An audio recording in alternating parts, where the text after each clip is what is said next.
That's what she said. No greeting, no introduction, just a demand. She stood beside my diesel pump like she owned it. HOA badge clipped to her blazer, clipboard tucked under her arm, lips curved into that smug little smile people wear when they think rules make them untouchable. Shut it down, she said. That's community property. I looked at her. Calm. No. It's private. She didn't argue, didn't raise her voice. She just smiled wider and pulled out her phone.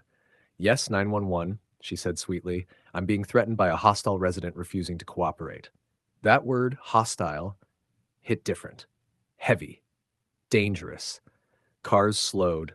Curtains shifted. Neighbors suddenly had very important reasons to stand outside. Karen crossed her arms and leaned back like she'd already won. I stayed quiet because I could already hear the sirens and because the cops she just called weren't coming for me. She started pacing, heels clicking for an audience. This is a violation. HOA fines start at $500. You people never learn unless it hurts your wallet. You people. There it was. She said it louder this time, making sure everyone heard. I told dispatch you were aggressive. People like you only understand authority.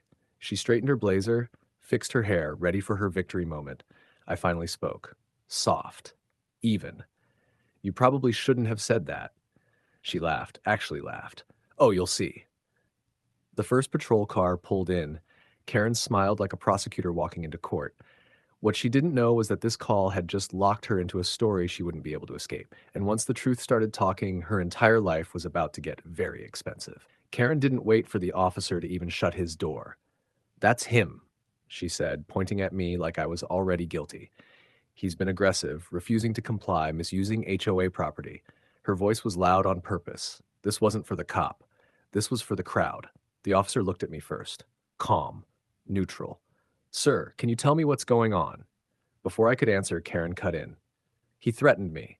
I felt unsafe. The word unsafe landed wrong. Even the officer felt it. I spoke once. This pump is private. I installed it myself. Karen scoffed. He's lying. We don't allow private fuel systems. It's in the rules. Do you have documentation for that? The officer asked. Karen flipped through her clipboard. Too fast. Pages flying. Panic disguised as confidence. It's here somewhere. Silence stretched. Phones came out. I walked to my truck and pulled out a folder. Permits. Receipts. HOA installation approval from 3 years ago. The officer read, then read again. Karen's smile started leaking. That doesn't matter, she snapped.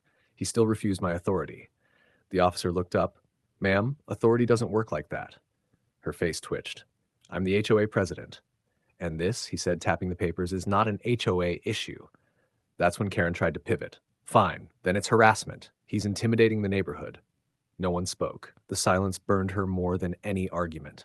The officer stepped back slightly. Procedural. Ma'am, I need your ID. Why? She demanded. Because you made a report, he said, and the story keeps changing. Karen handed it over like an insult. The crowd leaned in. For the first time, Karen wasn't in control of the room. She was just another person being documented. And documentation is where power starts dying.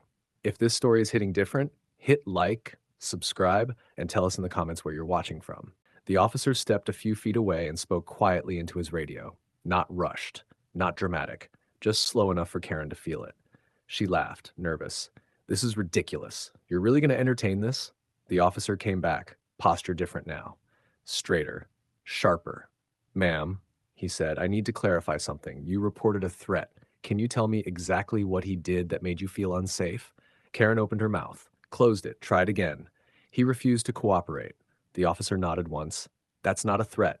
He was aggressive. Did he raise his voice? No. Did he approach you? No. Did he touch you or your property? No. Each answer chipped away at her story. The crowd could feel it. That quiet shift when confidence turns into exposure. The officer exhaled slowly. Ma'am, making a false report is a serious offense. Karen laughed too loud. You can't be serious. I'm the HOA president. That doesn't change the law. Her face finally showed it. Not anger, fear. Then the officer turned to me. Sir, may I see your ID? Karen snapped her head toward me like she just remembered I existed. I reached into my pocket and handed it over. The officer opened my wallet.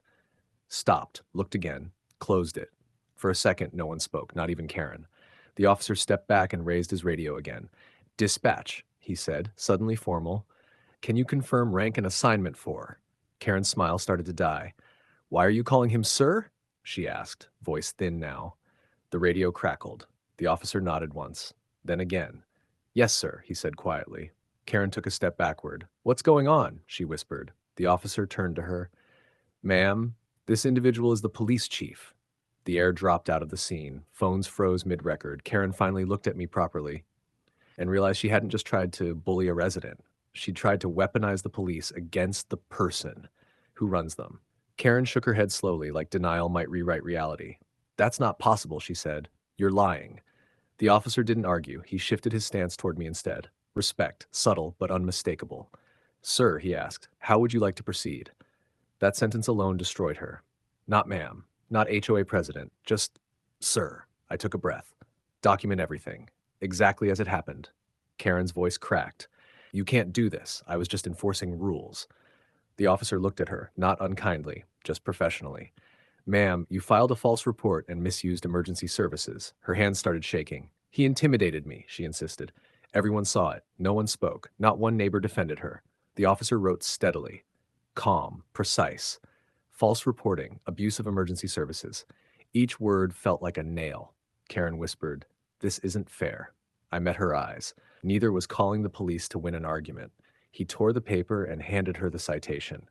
The patrol car pulled away slowly. No drama, no sirens, just finality. Karen stood there alone, staring at the document like it might vanish. "This will go to the board," she said weakly. "They'll back me." They didn't. Within days, complaints poured in. Emails, recordings, patterns, stories people were too scared to tell alone. Emergency HOA meeting. Karen wasn't leading it. She was voted out. No speech, no apology, just silence and a resignation letter. The neighborhood didn't celebrate. They exhaled. And that's the real revenge. Not humiliation, not shouting, not power. It was watching someone who lived off control finally face a system that didn't bend for ego. Rules aren't meant to scare people, they're meant to protect them. And the moment someone uses authority as a weapon, they become the violation. If this story opened your eyes, hit like, share, and subscribe. And tell us in the comments where you're watching from, because stories like this happen everywhere.